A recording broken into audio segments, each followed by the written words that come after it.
I never thought the most important person in my life would appear at the exact moment when I was trying to save someone else's memory. My name is Jackson Reed, and if you ask me when exactly my love story began, I wouldn't be able to give you a precise date. It wasn't Valentine's Day. There were no candles, no music, and no romantic evening. In fact, everything began with an old film camera that I found inside a box among the belongings of a man who had been dead for many years. I was 32 years old. I lived in a small house on the outskirts of Portland, Oregon, and worked as a restorer of old photographs and film reels. To my friends, my profession seemed strange. They were building businesses, working in offices for major companies, or making careers in real estate. Meanwhile, I spent most of my life in dark rooms, trying to bring colors back to people who had been gone for decades. I liked it. There was a special kind of honesty in old photographs. The people in them weren't posing for hundreds of strangers on social media. They weren't thinking about filters, likes, or finding the perfect angle. They were simply standing beside the people they loved, never imagining that 40 years later, someone would be studying their faces. My job was to make sure those moments didn't disappear. That's why, one autumn morning in 2021, I found myself in Astoria, a small American town on the northern coast of Oregon, where the Columbia River meets the Pacific Ocean. The local historical museum was preparing an unusual exhibition about the people who had lived along the coast for decades. Fishermen, sailors, lighthouse keepers, and families who had spent their entire lives between the ocean and the cold winds. Several boxes filled with photographs and film reels had been discovered in an old house near the lighthouse. No one could identify most of the material. I was asked to come and try to save at least some of it. I agreed. At the time, I had no idea that this trip would change my entire life. That morning, I drove up to the old lighthouse. The sky was gray, but it wasn't raining. The strong ocean wind forced me to hold the car door as I got out. I grabbed my equipment and walked inside, and that's where I saw her. She was standing beside an old wooden cabinet holding a box of old photographs. She wore a dark green jacket, worn jeans, and heavy boots. Her brown hair was loosely tied back, and the expression on her face made it clear that she wasn't planning on trusting me. She didn't even look up. "You're Jackson Reed?" "Yes." Then she looked at her watch. "You're late." I checked mine. 7 minutes. Exactly 7. "Is that serious?" She finally looked at me. "For me? Yes, my name is Macy Harper," she said. "Nice to meet you. Don't rush to conclusions." I smiled. A few hours later, I learned that Macy was an archivist from Boston. She had come to help the museum, but it quickly became obvious that she wasn't interested in just old photographs. She was looking for something specific. I realized that when I opened one of the boxes, there was only one word written on it: "C." Inside were dozens of old negatives. I held one up to the light. The photograph showed a young man standing beside the lighthouse. Macy stepped closer. "Changed. Where did you find that?" "In this box." She took the negative from my hands. "That's my father." I said nothing. She stared at the photograph as if she were looking at a ghost. "He died yes, she said quietly, "and I've never seen this picture before it." I asked her if she wanted for a long time. Macy was silent for a long time. "Yes, then I'll try." She looked at me. "I need you to do more than try." "Then what exactly do you need?" She tightened her grip around the photograph. "I need to know why my father left it here." And that's when I first realized that this wasn't just an old photograph. It was part of a story that someone had been trying to hide for a very long time. A few days later, I would discover that this story wasn't connected only to Macy. It was connected to my own family, too. And at that moment, I had no idea that this woman, the woman who had greeted me with the words, "You're late," would become the person I could no longer imagine my life without. The next morning, I arrived at the lighthouse earlier than usual. I didn't even understand why I was in such a hurry. Maybe I wanted to see Macy again. Or maybe I simply couldn't stop thinking about the photograph of her father. I had spent the entire night thinking about it. Not the photograph itself, but the way Macy's face had changed when she saw it. It wasn't simply grief over someone who was gone. There was something deeper in her expression. It was as if she had suddenly discovered a door leading to a room she had been afraid to enter her entire life. When I walked inside, Macy was already there. She was sitting at the wooden table staring at the same photograph. "You're late again," she said without looking up. I checked my watch. I arrived 20 minutes early. "Then you were 20 minutes early." I laughed. For the first time, she smiled back. It was a small thing, but for some reason I remembered it. I placed my equipment on the table.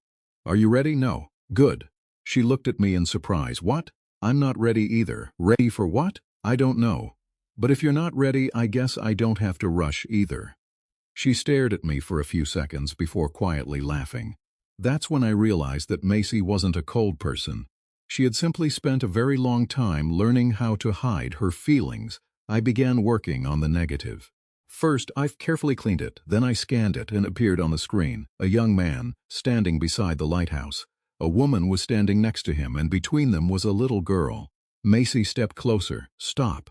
I stopped working. She leaned toward the monitor. "I don't know that woman. Maybe she's just someone your father knew." "No." "Why not?"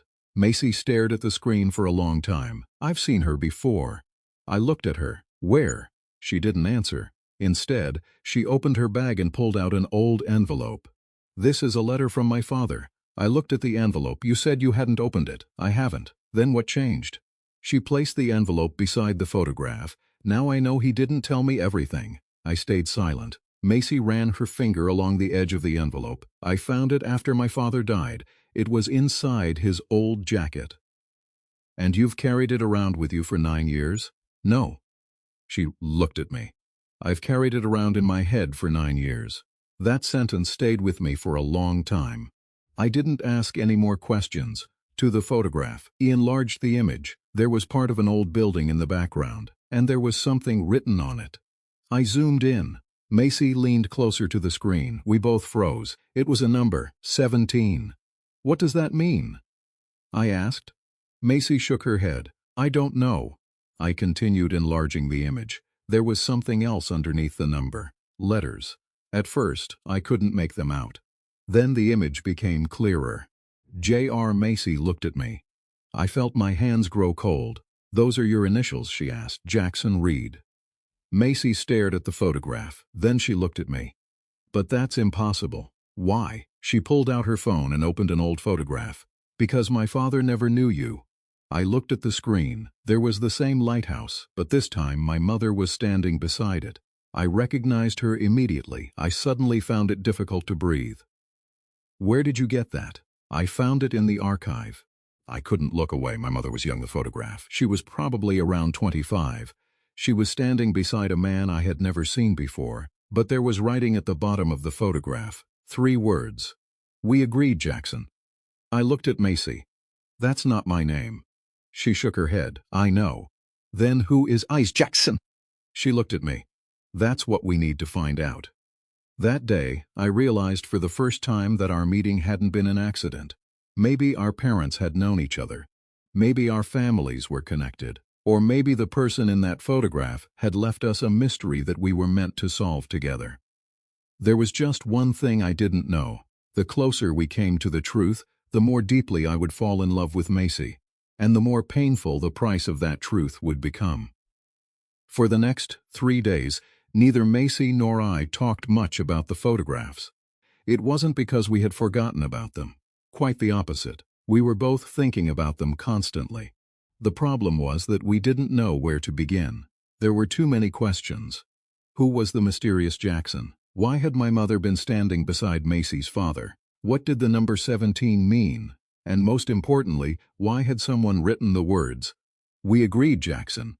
I had spent my entire life believing that my mother had lived a quiet, ordinary life. Now I wasn't sure I had ever really known her. On the 4th morning, Macy walked into the lighthouse, carrying 2 paper cups of coffee. She placed one in front of me. I looked at it. "I thought you didn't like coffee." "I don't." "Then what's this?" I looked at her. She smiled. "You look like someone who needs hot chocolate." "Is that your professional opinion?" "No. My professional opinion is that you're terrible at sleeping." I laughed. She was right. I hadn't slept properly since we discovered the photograph. We spent the morning searching through the museum's digital archive. The number 17 appeared again and again. There was a lighthouse log from 1978, a shipping record from 1981, an old maintenance report. Nothing seemed connected. Then Macy found something. Jackson. I walked over to her. She was staring at the screen. What? Look at this. It was an old newspaper article. The date was October 14, 1983. The headline read, "Local lighthouse keeper disappears without a trace." I read the article. The missing man's name was Jackson Reed. My heart stopped. I looked at Macy. That's my name. I know. I read the article again. The man had been 28 years old. He worked at the lighthouse. He disappeared one night after leaving a note for his employer. His body was never found. I leaned back in my chair. This can't be a coincidence. No. Macy's voice was quiet. I looked at the photograph again. The young man standing beside the lighthouse. The same initials. The same name. I suddenly felt uncomfortable. Why would my mother know him? Macy didn't answer. I turned toward her. Did she ever mention this place? No. Did she ever talk about my father? Not that I know of. I looked away. My parents had divorced when I was 11. My father left Oregon and moved to Arizona. My mother stayed behind. She never remarried. She never talked about the years before I was born. I had always assumed she simply didn't like discussing the past. Now I wondered if she had been protecting me from it. That afternoon, Macy and I decided to drive into town. We found an elderly man named Walter who had worked at the museum for more than 50 years. He was almost 90. When Macy showed him the photograph, his hands began to shake. "You found this?" "Yes," she said. Walter looked at me, then his eyes widened. "You're his son." I felt the room become silent. "Whose son?" Walter looked confused. "Jackson Reed," I swallowed. "That's my name?" "No." He shook his head. "No. You." Macy stepped closer. "Then who is he?" Walter stared at the photograph. "Jackson Reed was your father." I couldn't breathe. "My father?" Walter nodded. "Your mother knew him." I looked at Macy. She looked just as shocked as I was. A sentence my mother had said when I was a child. Some people disappear because they want to be forgotten. At the time, I thought she was talking about my father. Now I wasn't sure. Walter opened an old cabinet. Inside were dozens of documents. He pulled out a thin folder. "This was never supposed to be here," he said. "What is it?" He handed it to me. I opened it. Inside was a single photograph, my mother, Macy's father, and the mysterious Jackson Reed. All three were standing together outside the lighthouse. But there was something else. A fourth person had been cut out of the photograph. Someone had deliberately removed them. I looked at Macy. "Who was here?" She shook her head. "I don't know." Walter slowly sat down. "I do." I turned toward him. He looked at me with sadness. "That person was the reason your mother and Macy's father made a deal." "What deal?" Walter didn't answer immediately. Instead, he looked toward the window. Then he said something that changed everything. "Your mother promised she would never tell you the truth." I felt my chest tighten. "Truth about what?" Walter looked directly at me. "About who your real father was." I couldn't move. Macy reached for my hand. It was the first time she had ever touched me like that. And in that moment, I realized something strange. I had come to the lighthouse to restore old photographs. But now I was the one being forced to restore my own past. And the woman beside me was the only person who seemed willing to stay while I discovered what had been hidden from me.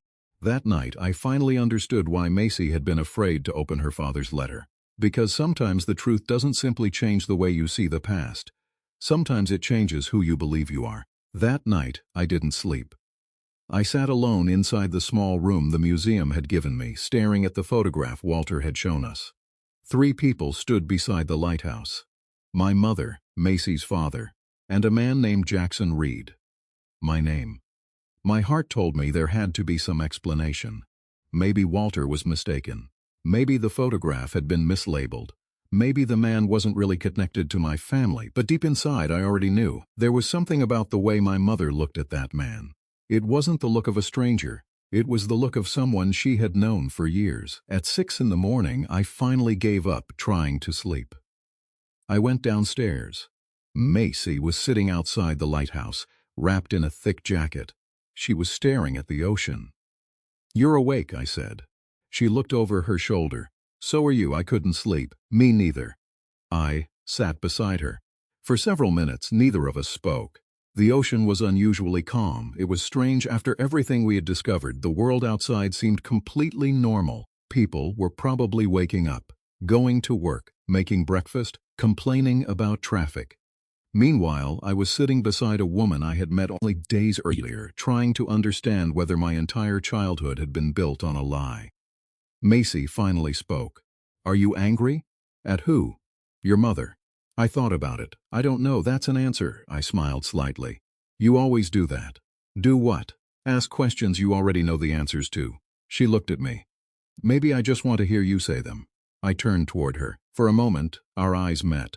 Something changed. The mystery between us was still there. The fear was still there. But something else had appeared. Something neither of us was ready to name. I looked away first. "Did you really mean what you said yesterday?" "About what?" "That you would stay." Macy was quiet. Then she nodded. "Yes, even after you find out the truth about your father." "Especially then." I looked at her. She smiled. "I've spent 9 years being afraid of a letter. I'm tired of being afraid." We returned inside. Macy placed the envelope on the table. Her hands were shaking. I stood beside her. "You don't have to open it now." "I know. You can wait." "I know. Then why are you still holding it?" She looked at me. "Because I'm hoping you'll tell me not to." I smiled. "I won't." She took a deep breath. Then she opened the envelope. The paper was yellow with age. Macy unfolded it carefully. Her eyes moved across the first lines. Then she stopped. She couldn't speak. I stepped closer. She handed me the letter. I read the first sentence. My hands went cold. "Dear Macy, if you're reading this, then Jackson has already found you." I looked at her. "What?" She stared at me. I continued reading. "Your mother never told you the truth about the lighthouse. She promised to protect you, just as my friend promised to protect his son." I stopped. "His son?" Macy nodded. "Keep reading." I did. "Years ago, I made a mistake. A mistake that destroyed 2 families. I thought I could fix it by making a promise. I was wrong." The next line had been crossed out. Then another sentence appeared. "Jackson Reed is not the man you think he is." I looked at Macy. My heart was pounding. The final paragraph was short. "Do not trust the man who tells you he knows the truth. The real story is hidden in room 17. I lowered the letter. "Room 17. Macy looked at me. The number from the photograph, the same number we had seen in the old records. Suddenly, we both understood. The lighthouse wasn't just connected to our families, it was hiding something. Something important enough that our parents had spent decades keeping it secret. We didn't speak. We simply stood there. Then Macy reached for my hand. This time, I didn't pull away. Her fingers wrapped around mine. And for a moment the mystery disappeared. There was only her, only me. And the strange feeling that somehow we were meant to be standing there together. I had no idea what room 17 would reveal. But I knew one thing. Whatever waited behind that door could change everything, including us. The entrance to room 17 was hidden behind a narrow wooden staircase at the back of the lighthouse. We had walked past it dozens of times without noticing. There was no sign on the door. No handle. Only a small metal lock covered in rust. Walter had given us an old key before we left the museum. He hadn't asked what we were planning to do. He simply looked at me and said, "Your mother wanted this door to stay closed." That sentence had stayed in my mind all night. Now Macy and I stood in front of it. She looked at me. "Are you sure?" "No." "Good." I raised an eyebrow. "Why is that good?" "Because if you were sure, I'd think you were crazy." Despite everything, I laughed. It was strange how easily Macy could make me laugh at the worst possible moments. I inserted the key. For a second, nothing happened. Then the lock clicked. The door opened with a long, painful creak. A wave of cold air came from inside. The room was smaller than I expected. There were no windows, only shelves. Dozens of boxes covered the walls. Macy turned on her flashlight. "What are we looking for?" "I have no idea." "That's reassuring." We stepped inside. The air smelled of dust and old paper. I began opening boxes. Most contained lighthouse records, maintenance reports, letters from workers, old maps. Nothing seemed important. Then Macy found a wooden box hidden beneath a stack of documents. She pulled it forward. There was something carved into the lid. 2 letters. "J.R. my initials." I stared at it. "Open it," Macy whispered. I lifted the lid. Inside was a cling of photographs. The first showed my mother. The second showed Macy's father. The third showed a young woman I had never seen before. I picked up the next photograph. My breath stopped. It showed my mother holding a baby. I recognized the blanket. I remembered it from an old photograph at home. But there was something wrong. Standing beside my mother was the sneriest man from the other photographs, Jackson Reed, my supposed father. Macy moved closer. "That's you." "Yes." She looked at the photograph. "Then he really was your father." "I don't know Jackson." I shook my head. "Something doesn't make sense." I turned the photograph over. There was writing on the back. October 17, 1989. I stared at the date. Macy looked confused. "What's wrong?" "My birth certificate says I was born in November." She froze. "What?" "November 3. The room suddenly felt colder. I looked at the photograph again. "That means this picture was taken before I was born." Macy stepped closer. "Then why are you in it?" I didn't have an answer. We searched through the rest of the box. Then we found a second envelope. This one had my mother's handwriting. I recognized it immediately. My hands began shaking. I opened it. There was only one page. "Jackson, if you ever find this, I need you to know that I did everything I could to protect you." I stopped reading. Macy looked at me. "Keep going," I continued. "The man named Jackson Reed died before you were born." My heart stopped. I looked at Macy. The room seemed to spin. "Then who am I?" She didn't answer. I read the next sentence. "Your real father is the reason I came to this lighthouse. He is the reason I made a deal with Macy's father. And he is the reason I had to lie to my own son." I lowered the letter. Macy was crying. I didn't know why. Maybe because she finally understood that her father had been part of something terrible. Maybe because she realized that my entire identity had been built around a lie. Or maybe because she was afraid of losing me. I reached for her hand. She didn't move away. "I don't know who I am," I whispered. Macy squeezed my fingers. "Then we'll find out." I looked into her eyes. For the first time, I wasn't afraid of the truth. I was afraid of what the truth might do to us. Because somewhere between old photographs, hidden rooms, and forgotten secrets, Macy had become the one person I trusted completely. And if the past was coming for us, I knew we would have to face it together. The next morning, I woke up with one thought repeating in my head. I needed answers. Not theories, not guesses, answers. Macy and I spent the entire morning going through every document we had found inside room 17. We spread everything across the wooden floor of the lighthouse, creating a timeline that connected names, dates, and places. The more we discovered, the less I understood. My mother had come to the lighthouse in 1989. Macy's father had been there too. The mysterious Jackson Reed had disappeared in 1983, and yet, 6 years later, someone had taken photographs of him. That meant one thing. The man who disappeared in 1983 hadn't actually disappeared. He had simply wanted everyone to believe that he had. At least, that's what we thought. Then Macy found something. A small newspaper clipping had been hidden between 2 pages of an old maintenance report. The article was dated 1990. The headline made my stomach drop. "Former lighthouse keeper seen in Seattle." The photograph beneath the headline was blurry, but I recognized him. The same man, Jackson Reed. I looked at Macy. "He's alive." "Not anymore," she said quietly. "What?" She pointed at the bottom of the article.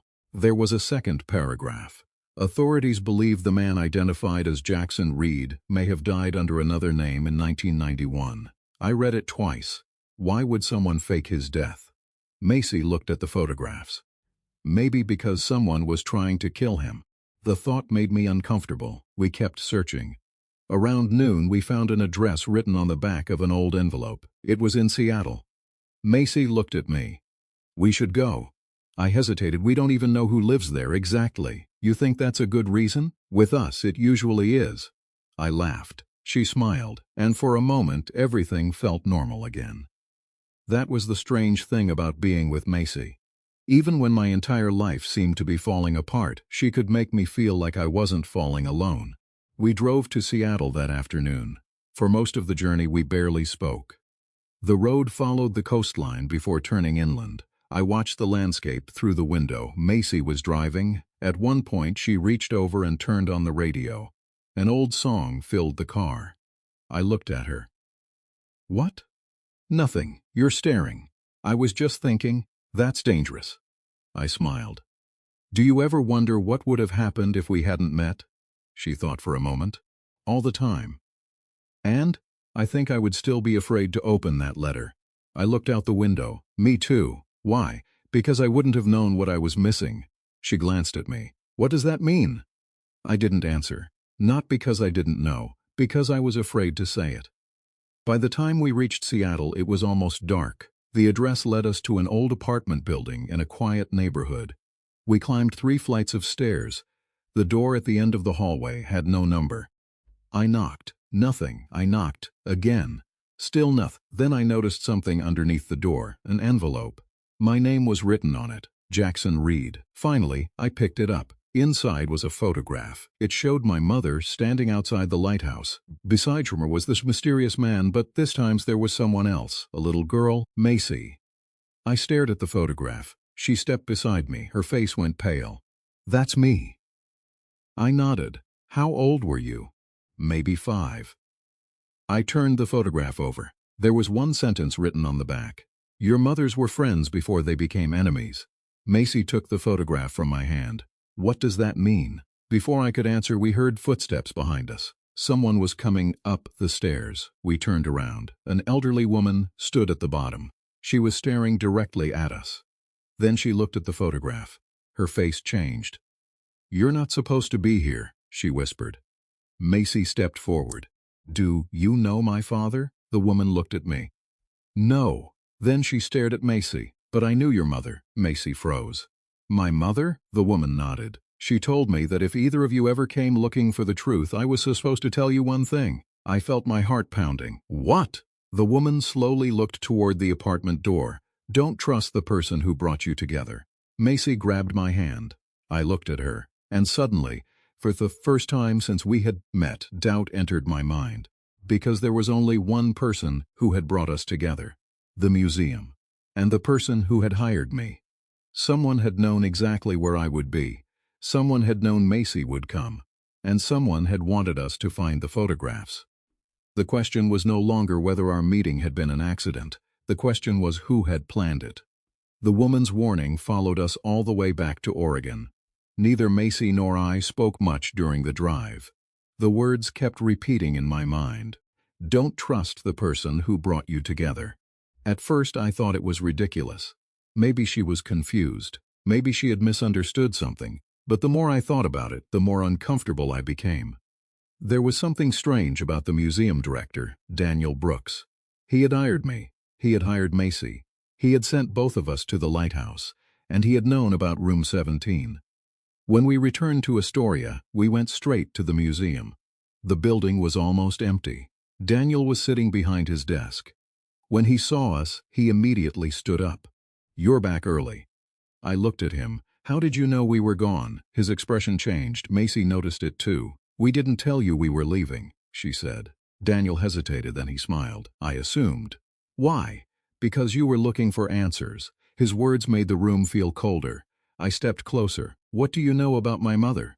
Daniel's face became serious.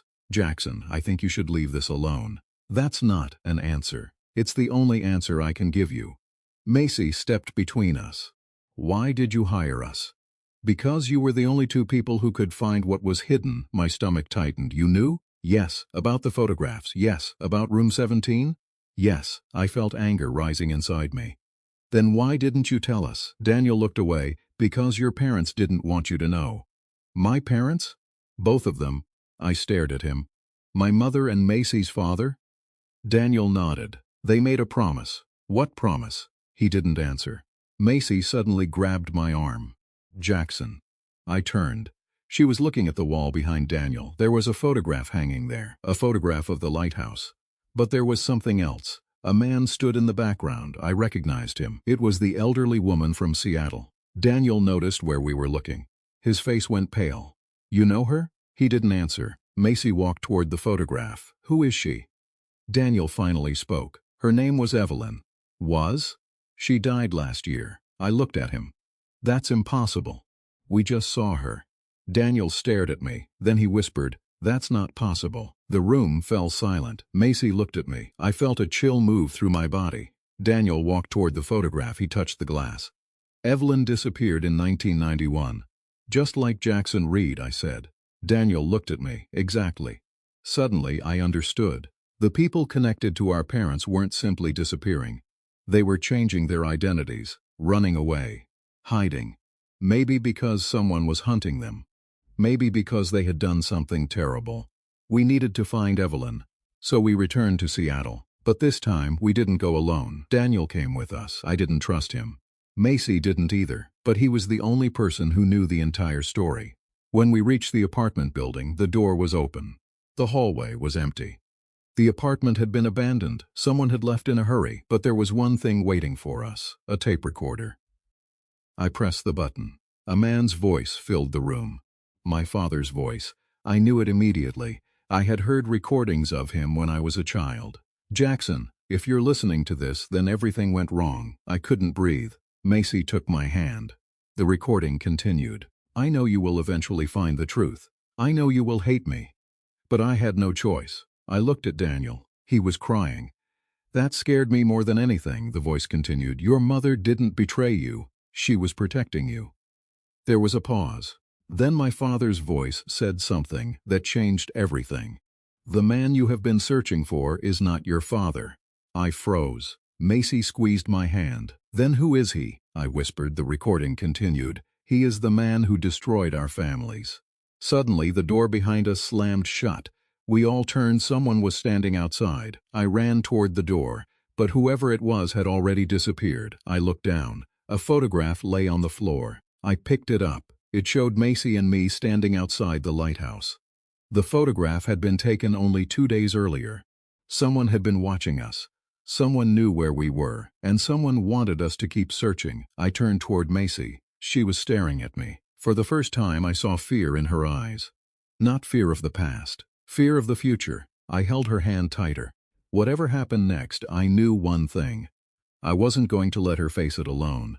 Even if the truth destroyed everything I thought I knew about my family. Even if it destroyed the life I had built. And even if it meant discovering that the person I loved might be connected to the greatest lie of my entire life. Because by then, I had already fallen in love with Macy, and there was no going back. The truth finally found us on a cold morning in Seattle. For weeks, Macy and I had been chasing shadows, photographs, letters, old newspaper articles. People who disappeared under mysterious circumstances. Every answer seemed to create 3 new questions, but now we had something different. We had a name. Daniel had finally told us everything he knew. The man who had destroyed our families was named Thomas Vale. He had been a close friend of both our parents. In 1983, Thomas discovered that Jackson Reed, the lighthouse keeper, had uncovered something dangerous, secret involving illegal deal and several powerful people in Oregon. Jackson wanted to expose them. Thomas wanted to stop him. Instead of killing Jackson, Thomas convinced him to disappear. But Jackson refused. So Thomas created a new identity for himself and made everyone believe Jackson was dead. My mother discovered the truth. Macy's father discovered it too. They agreed to keep silent because Thomas threatened their families. But there was one problem. Thomas had a son, and that son was me. Not biologically, but legally my mother had adopted me after Jackson disappeared. She had raised me as her own. The man I had spent my entire life believing was my father, my real father, was Jackson Reed. And he had been alive for years after his disappearance. Quarrels. Until Thomas found him, I struggled to accept it. Macy stayed beside me through everything. She never tried to fix me. She simply stayed. That was what I needed. One evening, we returned to the lighthouse. The wind was strong. The ocean was violent. We stood outside, watching the waves crash against the rocks. "I don't know who I am anymore," I said. Macy looked at me. "You're still Jackson." "Am I?" "Yes." "How can you be so sure?"